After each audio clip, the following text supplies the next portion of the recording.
This screen's lying to me. It says you are live. Clearly it has not seen me first thing in the morning, because that just can't be true. I don't feel live, but I showed up for class.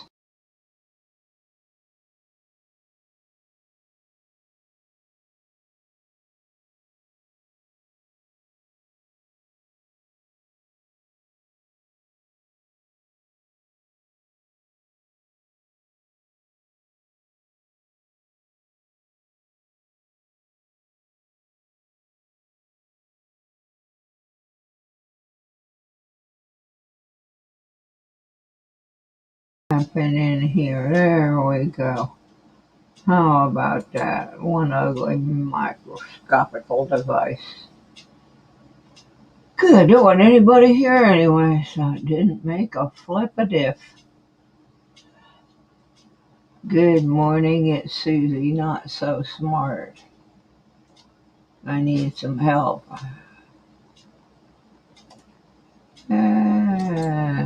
But that's okay. I'll figure it out on my own. Nobody cares anyway. What are we looking for? Newspapers. Waiting for the kid to throw the newspaper and hit me in the head, 'cause he can't find the porch.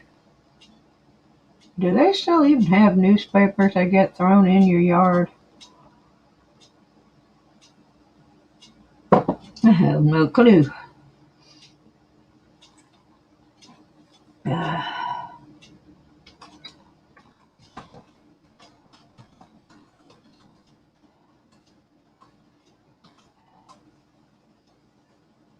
I don't know. Nobody loves you when you're down and out.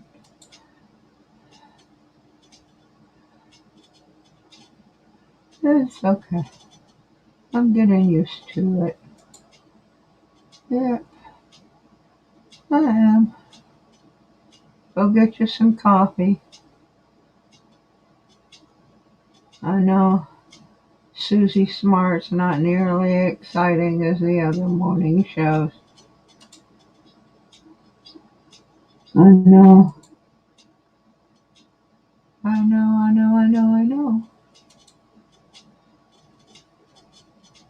Oh, yippee-i-oh, 2 whole people are here.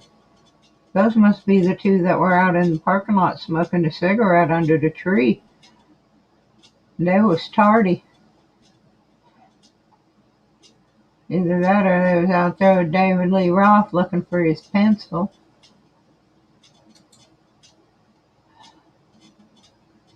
Oh, I'm going to ask y'all some questions here in a little bit. I'm barely awake. I'm not feeling too great, but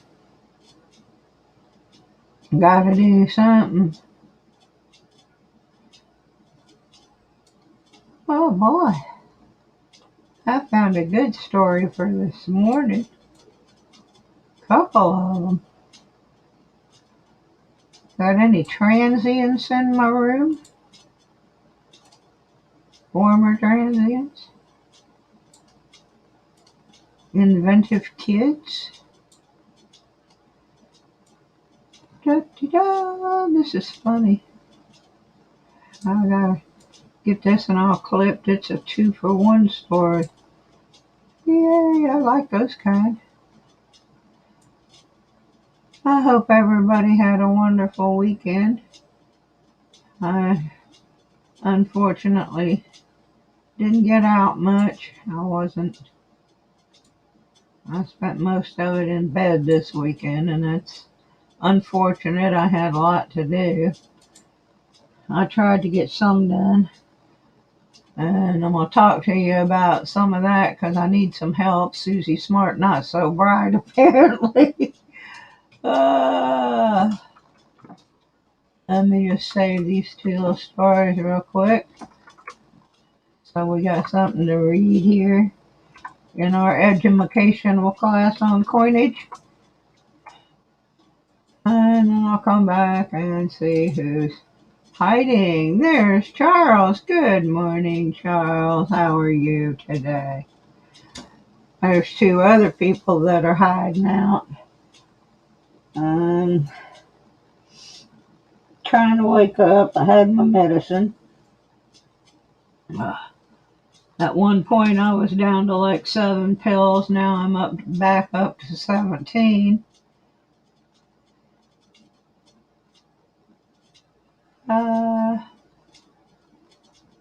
This is gonna be okay. I got this funny story. Good morning, Texas Joe.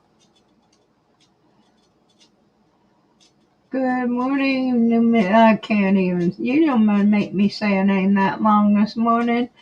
Numismaniac. Good morning.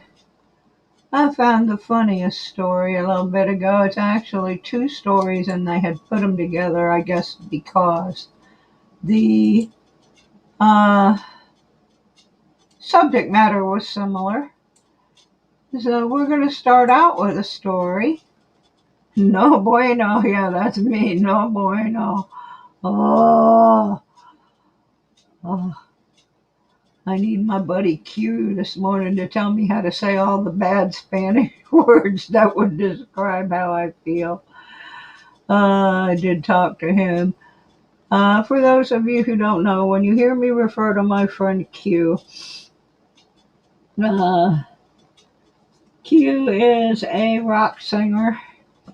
Back in the 1960s, he and his band were the first full-on rock and roll band of Mexican descent to have a #1 hit record on Billboard. They are all actually American-born, but their parents were Mexican migrant farm workers who relocated to Michigan legally, and most of them found much more lucrative jobs than picking cherries in Traverse City. Most of them ended up working for the automotive manufacturers and made good lives for their families. But anyway, these young kids of Mexican descent went over to Guy's house and paid him $50 to use his recording studio that was set up in his house. And they made a little record called 96 Cheers that sold about 8 million copies.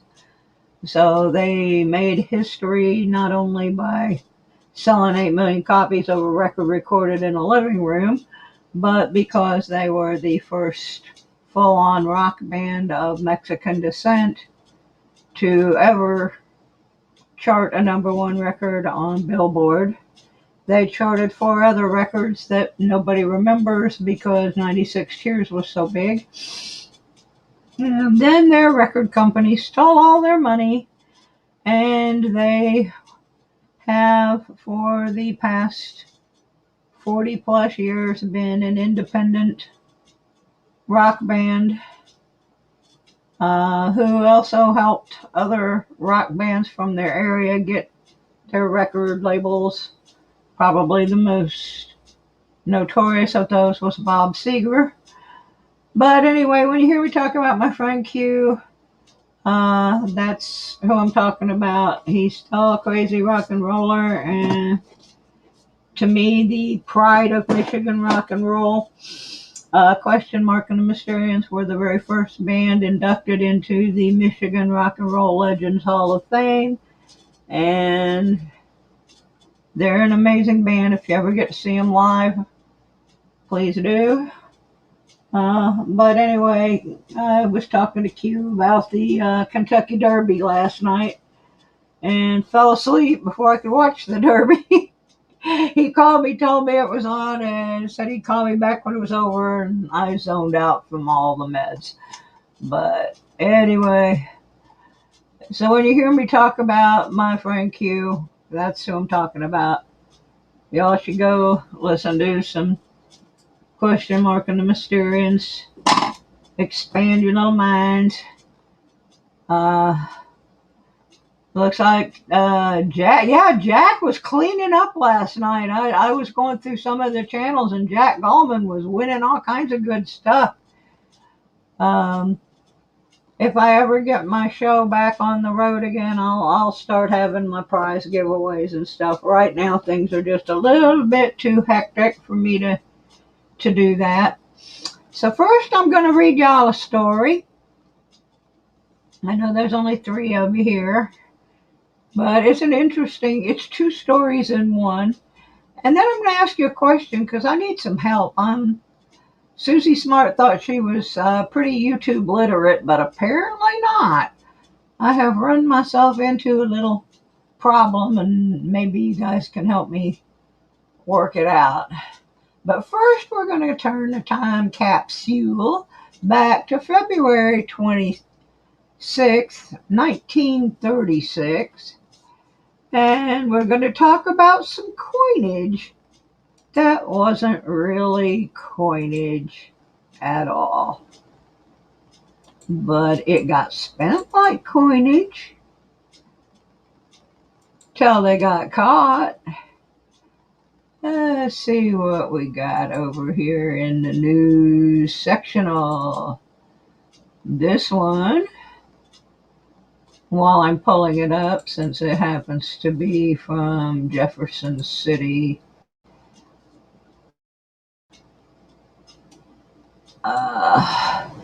Missouri, which reminded me, congratulations to Mr. Larry Powell. I've been pushing Larry, but and Larry's channel, but I guess the big boys have also been, and Ida and the gang got Larry over his subscription goal yesterday, and so congratulations to my friend Larry. Hardworking fella, that Larry Powell. Love him dearly. Okay, so I got 2 stories here, and they kind of ran them into each other because they're related. The first one, now remember, folks, 1936, we were still in the Depression, so I can understand why people were desperate and trying to do whatever they could to come up with some money. So the first story, 2 transients are arraigned here, accused of passing counterfeit 25-cent pieces to Sedalia merchants. 16 fake coins seized. Pair says they found the money in a boxcar, both held for federal court. 2 transients were arraigned before Miss Edna Morris, United States Commissioner here this afternoon, charged with passing bogus 25-cent pieces on 2 merchants in Sedalia yesterday. I got to check my screen. I forgot to put the article up. There we go. Let's get the article up there so y'all know I'm not making this mess up. Authorities found 16 coins in the possession of the men. They had passed one at a butcher shop and another at a confectionery. A customer at the confectionery called the sales lady's attention to the coins, and the police were called. The men said they were transients and that they found the coins in a boxcar. I did not know I was handling counterfeit money, Coleman said. I admit I passed the coins, but that is all. Miss Morris entered a plea of not guilty for him. Jones offered no explanation. The coins apparently had been made from lead spoons. Police said they believed the coins were made in a hobo camp. quite a number of spurious coins have been found in various parts of the state. The counterfeiting is crude and easily detected. Jones and Coleman were arraigned and were on their way to the Cole County Jail within an hour after being brought here. So they counterfeited quarters out of lead spoons. Okay. That sounds like... I thought I had a second one on this page, but I guess I was mistaken. I've been mistaken all day, so it does not surprise me. Let me double check. But I just found it interesting, the things they were using to make the coins. Now, because I watch people on here, doing pouring of metals, and then I see, how would you fake a coin from lead? Oh, well, I guess they did it. I guess they did it. I wish somebody would make me some breakfast. Charles, can you whip me up some eggs? Okay, so I guess I only had one story. I must have lost my other one. Oh, well. Oh, sure, I'll find something else just as crazy. I can understand it, in 1936, that people would do just about anything to come up with a quarter, a quarter back then was a lot of money, and I noticed that where they went with their quarter was they went to a meat market, and basically what was a candy store or a general store, so they were buying food with it.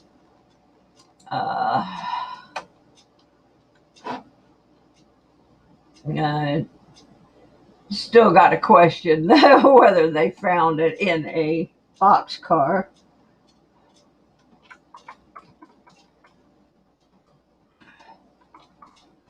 But I don't know.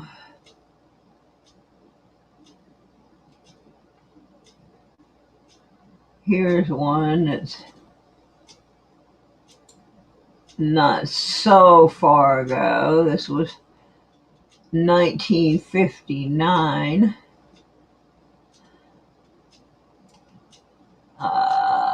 March 3rd, 1959, which was my birthday, actually. And this one comes from Portland, Oregon.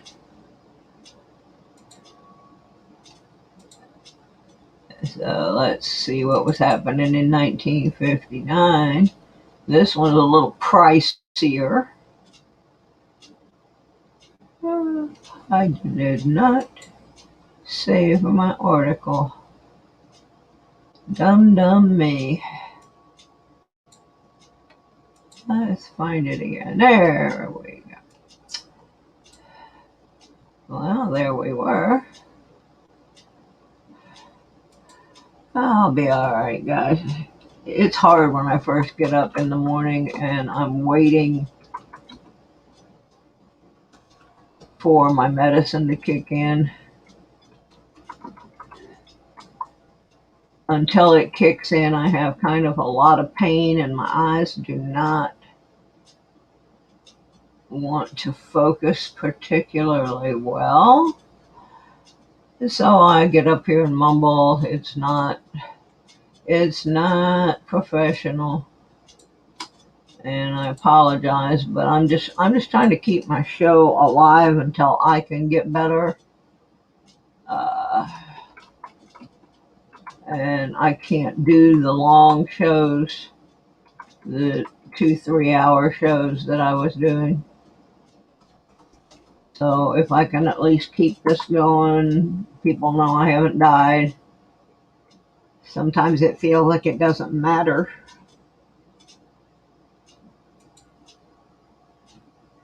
And I've had some people be pretty nasty about me being sick, actually. I've had people say it's all fake. I've had people say it's not as serious as it is. I've had people say I'm doing it for attention. None of those things are true. But I cannot control the rude behavior of other people. So I just got to keep chugging along. Okay. Priceless gold coin dies stolen. This was March 3rd, 1959 in Portland, Oregon. Two priceless dies used to mint beaver gold coins 110 years ago in Oregon City were stolen from a showcase at the headquarters of the Oregon Historical Society in Portland Auditorium late Friday or early Saturday. Two other of the irreplaceable dies were locked in a safe and were not taken. Police said the burglar also had taken $5 and $10 gold coins valued at thousands of dollars from the showcase, but unwittingly dropped them on a fire escape when leaving. Thomas Vaughn, society director, said the dies probably would prove worthless to the burglar, but they are of great historic interest and value to the society and to the people of Oregon. Now, I can see where Thomas Vaughn would consider them to be worthless to the burglar, or want people to believe that, but I'm not sure I believe that, because I kind of think somebody could make one or two of those if they were good at pouring from dies and sell them to a private collection. So for all we know, they are still floating out there. I find it humorous that they dropped the ones that would have been more likely to have been able to market, but it happens. So that was some news there. Oh my. Let me freshen this up, and then I gotta pick some brains. Maybe y'all can help me. I'm trying to do these buy it now auctions. But what I wanted to do was do them where they were not live, where I did not have to sit there and monitor them, because I simply don't have the strength to do so. I thought what I was going to be able to do was make like a slideshow where I show each item and the BIN price, and then if someone was interested, they could just type BIN under it, and I would check it daily, and as soon as it was bought, I could just change it. But that's proving to be a problem, because I would have to go back in and edit the video every single time and cut that item out, or just put a big sold on that item. Uh, do I have to do this BIN live, or would this idea that I have work? Um, because I've got a lot of doctor's appointments and stuff coming up.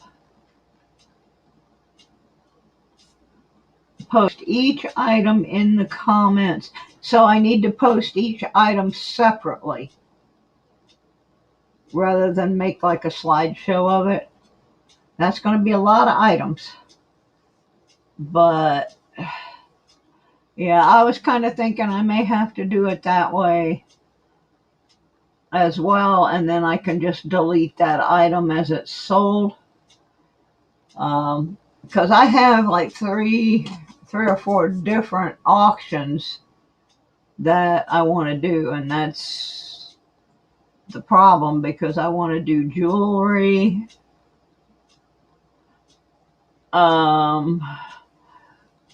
Yeah, I always get in trouble with those silent auction things. I don't really, I don't understand how they work. I mean, I do, but I don't. Uh, uh,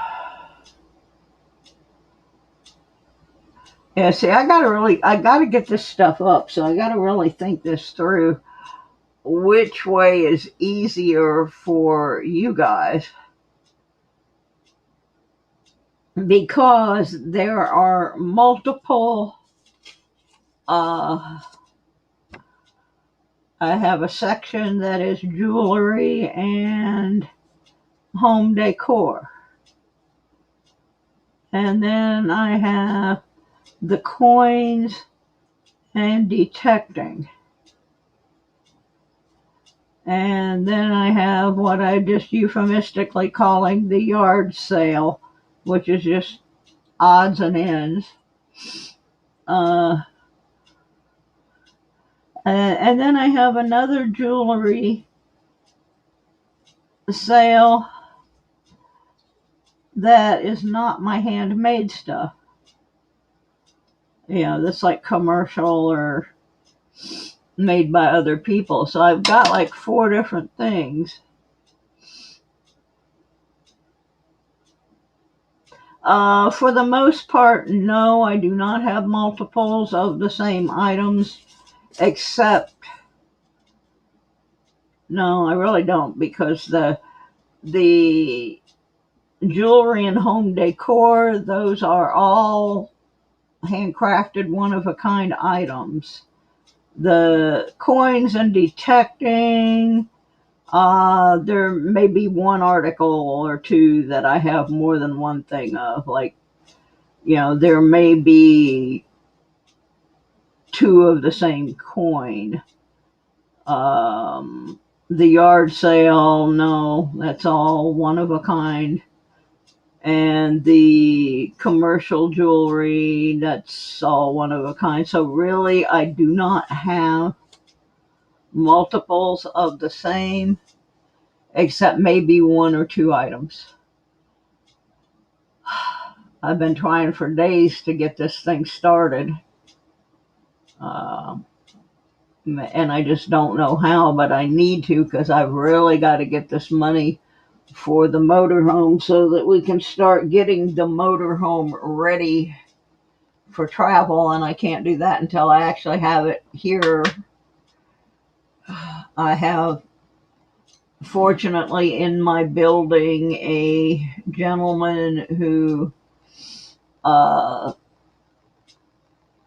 is an incredible carpenter and woodworker. He actually he showed me a magazine of work that he did back in the, I'm gonna say in the 80s, when he worked on Rusty Wallace's house. If you're a NASCAR fan, you know who Rusty Wallace is. And he showed me all these pictures of him with Rusty Wallace doing all the woodwork inside Rusty's house. I mean, it's incredible stuff. So I have a super duper helper here that can help me redo the parts of the interior incorporating. I have some old wood pieces that I want to incorporate that are from my parents' old house from the 1940s. And other than that, I don't really care, but I want to keep those pieces, so I want to incorporate them. And it shouldn't be hard, but I got to have the thing here to do it. Yeah, I know live is the best format, Joe, but I can't do live. I just don't have I don't have the energy. It would kill me. I have done live auctions on my jewelry channel, and I know what it takes, and I know that my body will not allow me to do that right now. There would be no point in killing myself trying to do an auction. So I guess I'm just going to try a couple different ways and see if any of them work. But um, yeah, I have done live auctions on there multiple times, and it worked fine, but it was very, very difficult for me. And being as sick as I am right now, I don't think I can do it. So then option number 4 is just don't do it at all, and don't even try to make the money. None of the options are good. I know that, if I had somebody locally here to help me, and I've had people suggest, well, get so and so on this other channel to do it, but it's hard to do that when it's not coin related. I could maybe do that with the coin part. All right, Jack, thanks for popping in. But I don't know how I could do that with my handcrafted items. They would know nothing about those items. I would be the only one that would be able to go in there and say, I made this bracelet from so and so and such and such. It is, 14 karat, or it's silver plate, or it's, the transferring of the information about all of them would be exhausting. And I've got one just sitting here. Let's see if I can put this on a camera and see how,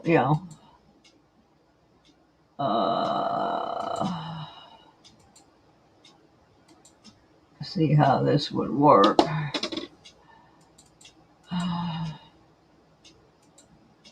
Oh, goodness. Y'all have no idea how bad I hate being sick like this. This is just, it's killing me. And I mean, literally. Yeah, maybe I should go. Yeah, but does Kathy do them live? That's the thing. I will go over and take a look at her channel, but I don't know how to go with this. Let me see here. I don't know if I can show this with the scope. I may have to go with a camera.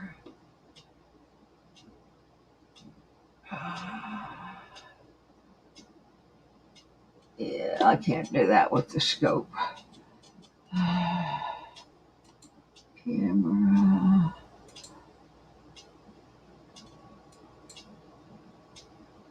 Let's see here if I can do it with the camera. I'm trying not to get on the camera because I didn't put my jammies on. I mean, I've got my jammies on. Okay, like here's an example. This is a little bracelet, which has vintage sheet music. Now, how am I going to send this over to someone else and have them describe how I made this bracelet? You know, I kind of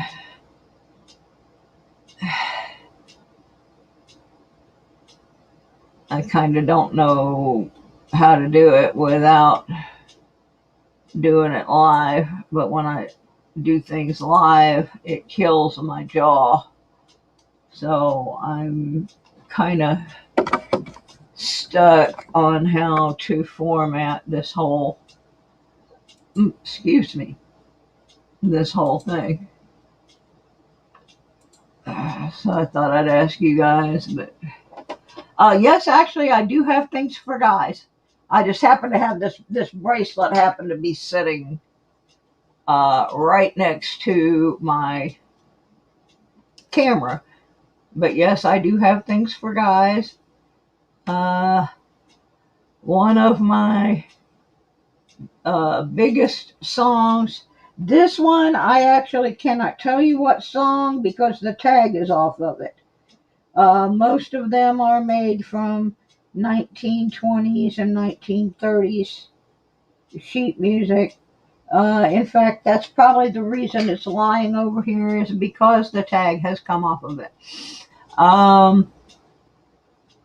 If you want to talk to one of my customers who has bought mass quantities of jewelry from me, Sir Benji.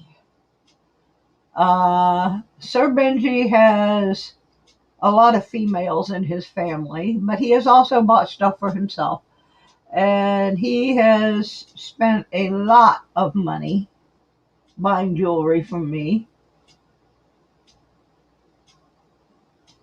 Actually, I have another bracelet that is a big, chunky, round one that I have had a number of males buy, and I have photographs of at least 2 rock stars wearing that particular bracelet on stage, which is kind of cool.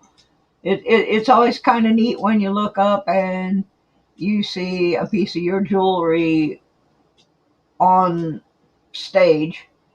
I have another necklace that I don't know that the young man who bought it even knows who made it.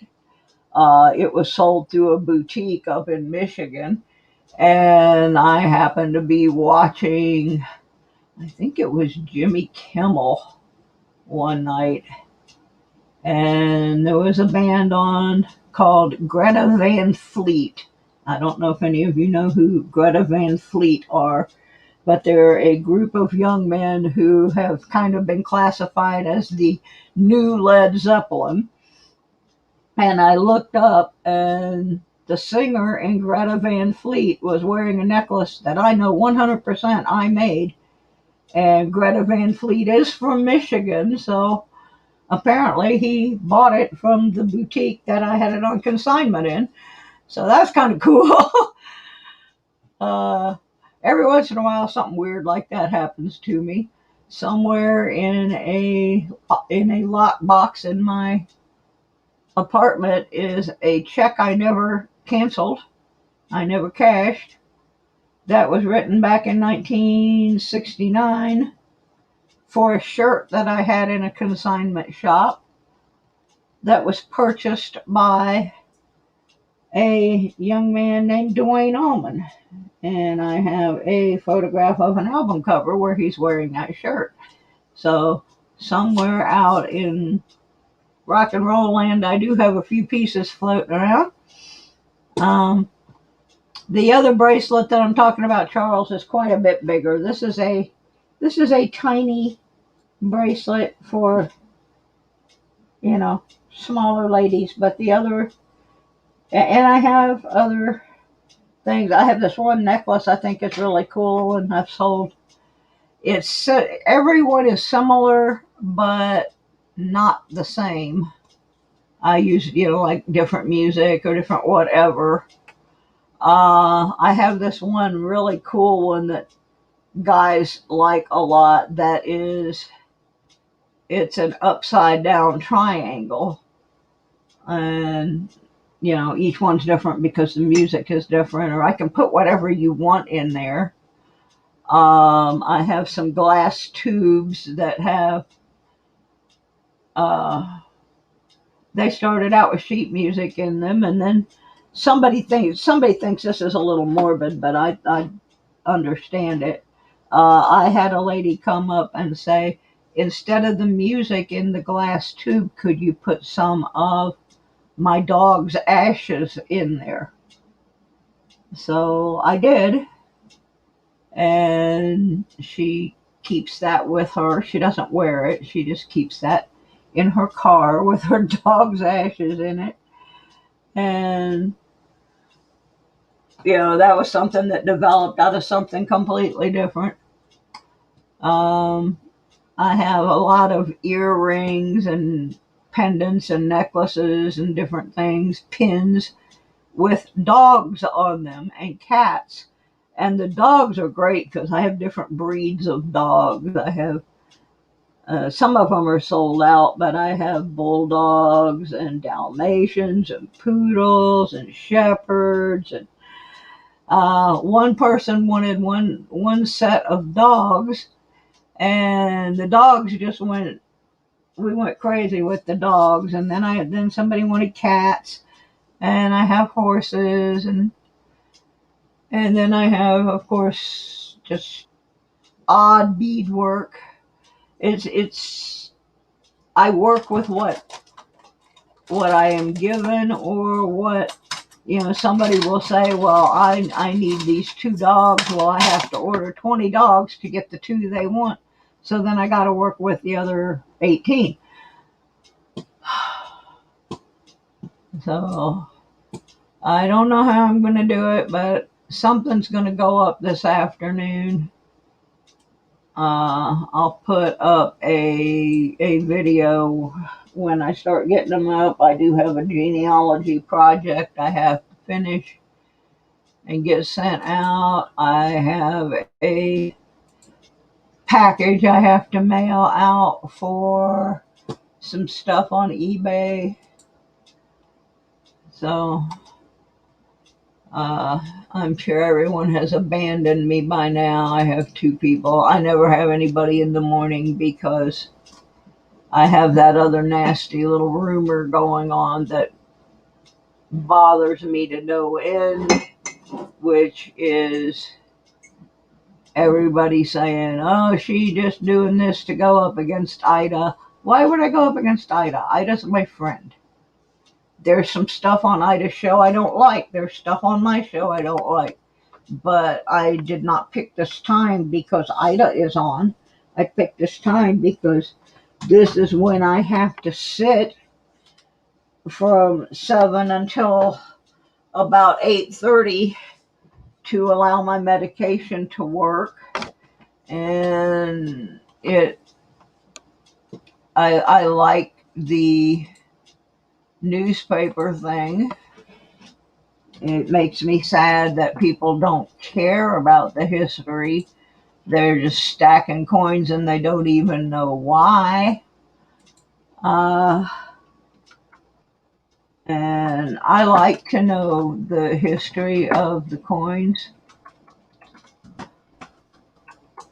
Uh, I find it interesting, and I don't think it would make any difference what time I was putting this show on. People would still have something to say. I'm here's one from 1919. Pretty interesting topic. I'm going to click this one so I don't lose it. And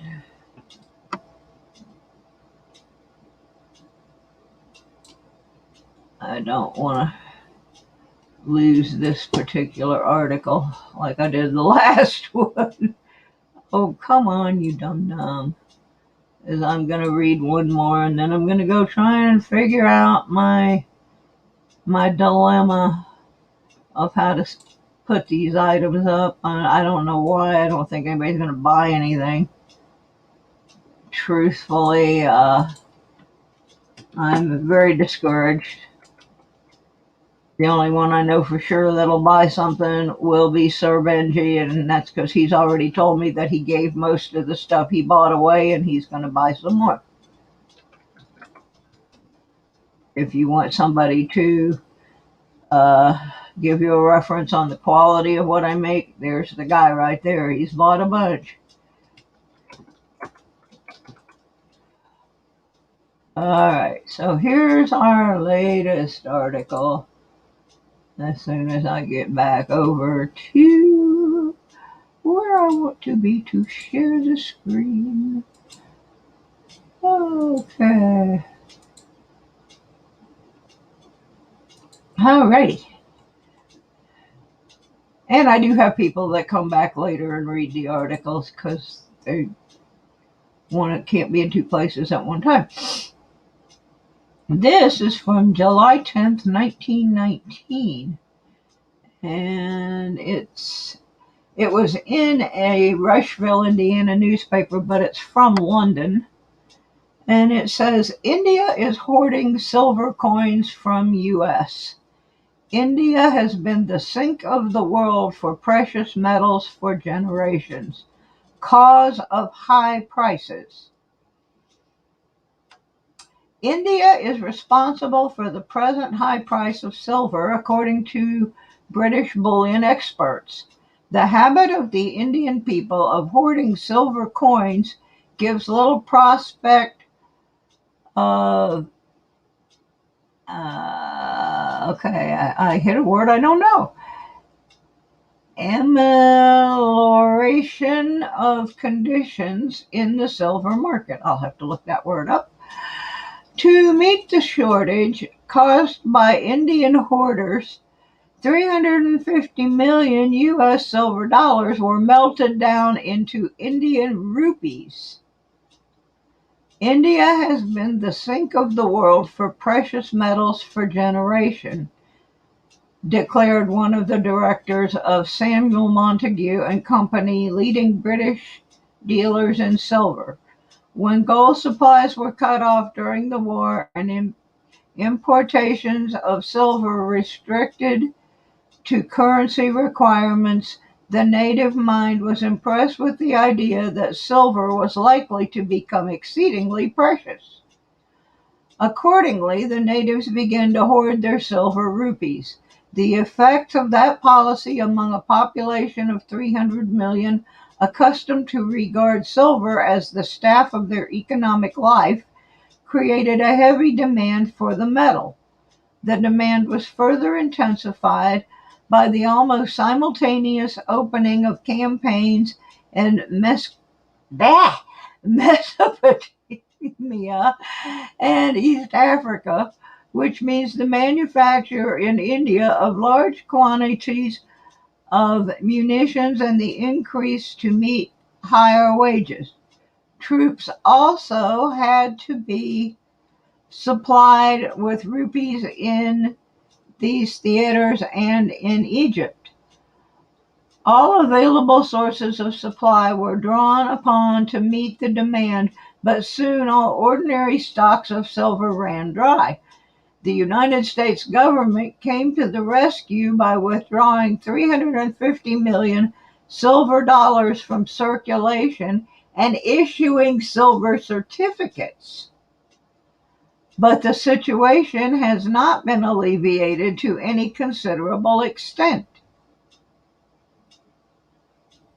Well, that's interesting. The United States government came to the rescue by withdrawing 350 million silver dollars and issuing silver certificates. Did not know that India was the reason for that little move. Learn something new day. That's wild. That is wild. I wonder if that is when the first silver certificates were issued, or if that is just, oh, that's really interesting. We'll have to find that out. So, on that lovely little note, I'm gonna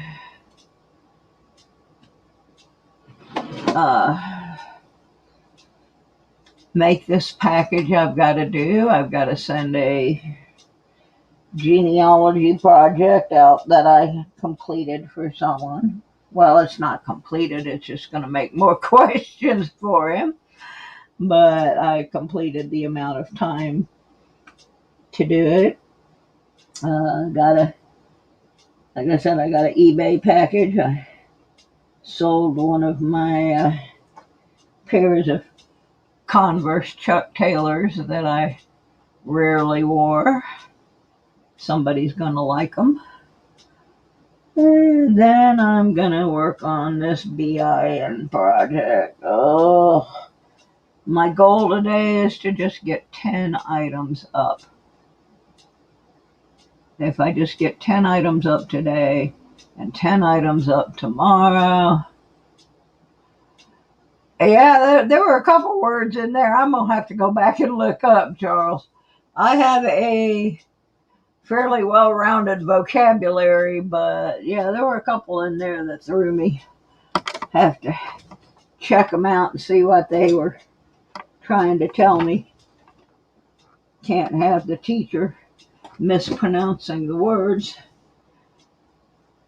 All right, well, I guess everybody is free to go now and go over to Miss Ida's. Excuse me. Tell them it's a Suzy Q96 raid.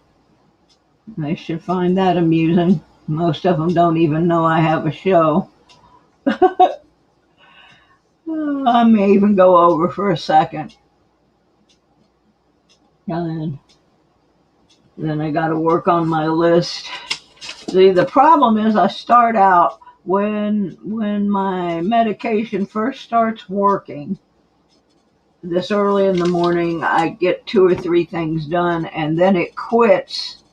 The medication tapers off, but I'm not allowed to have any more until several hours later. So what happens is about 1 o'clock, I hit the wall, and I go lie down until about 3. So I lose several hours, and then if I can't get the pain to go away, I've lost the rest of the day. So by 5 or 6 o'clock, I'm done. There's nothing I can do about it. So it's well, thank you. The thing about the stories that I like is that these are real stories from real newspapers, and reporting was very different back then. They would give you all the gruesome details. I have a story I could read you where you would be like, oh my God, that is so disgusting. That is gross. Why did they put that in the newspaper? And that story is kind of how I learned about looking up these old articles. And what the story was about was a gentleman who worked for the railroad in Missouri, and this gentleman was apparently not happy with his life. They tried to make it sound like he just did not hear this train coming, but in actuality, this man intentionally stood in front of a train at a depot and let the train kill him. And why do I know this? I know this because he was my grandfather's brother. He was not happy with the situation. He had been forced into a marriage he didn't want to be part of. And one day at work, he just decided he was done. Now, under normal circumstances, if you read that article today, it would just say Mr. Martin ignored warnings that the train was coming and was struck by the train. But this article goes into full, gross, and disgusting detail of where the body parts landed, and it is it is probably the most graphic death scene article I have ever read. Yeah, it was full disclosure, unbelievably full disclosure. And when you're reading that and it is about one of your relatives, it's, yeah. So, but that piqued my interest because at the time I was a broadcast journalism major at the University of South Florida, and it piqued my interest in how reporting had changed. Yeah, there would have been like a half a paragraph now, basically, that said Mr. Martin was an employee of the Rock Island Railroad at so-and-so time. Train was entering the depot and Mr. Martin failed to get off the tracks in time and was struck by the train and killed. That would have been the whole story. Now, that would have been the whole story 20 years ago. But in 1918 or whenever exactly it was that this happened, this was a full page, front page story with a picture of the train and yeah. So I like to go back and read the old stories because the viewpoint was very different. And some of them sound so unbelievable. But then you go 3 or 4 months later and you search the topic and you find the follow-up story and you find out that they had really done their homework and that all these things really happened, as gross and disgusting as they were.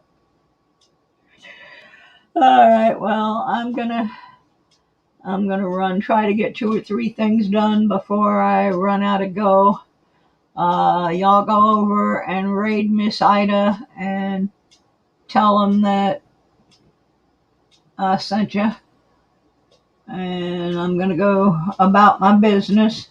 If I get any of the BIN stuff posted, it's going to be posted on my other channel, but I will post the announcement and the link over here as well as over there, because I don't think a whole lot of you are on my other channel, which is my jewelry channel. Let me try to find my link. I don't have any of my regular mods in here that are good at posting my link. So I'm terrible this morning. I'm so sorry, guys. I'll wake up here in a little bit. Don't know why. I'm just not. I didn't sleep very well, and that's part of it.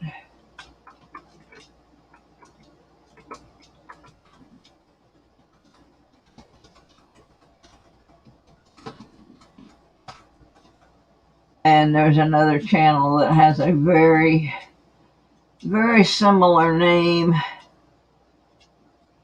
And it kind of, I'm not changing the name of my business because it's been the same name since, well, for years, and it kind of would cost me a lot of money to change all my tags, because I do jewelry shows and that kind of stuff, and I am not reprinting everything because someone else wanted to make a name that's one letter different. That has always bothered me, that people don't check to make sure somebody else isn't already using a name.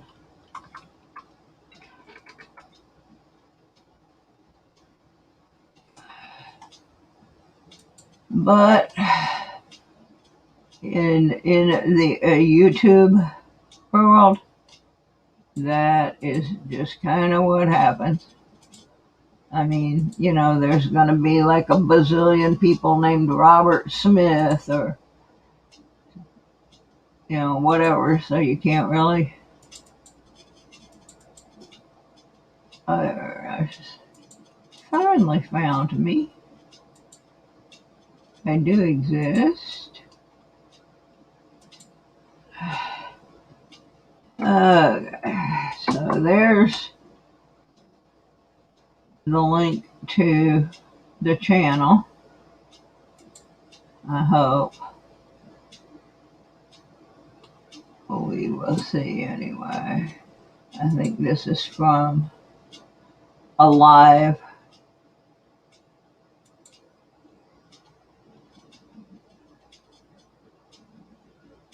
But anyway, we shall see. Alright, I'm going. Y'all go over and say hi to Miss Ida. I'm going to try to do the same real quick.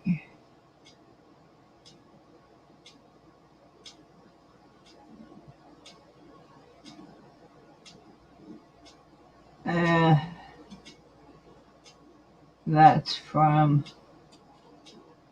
my Christmas one, I guess. Alright, gang. We'll be seeing you maybe later today. Bye.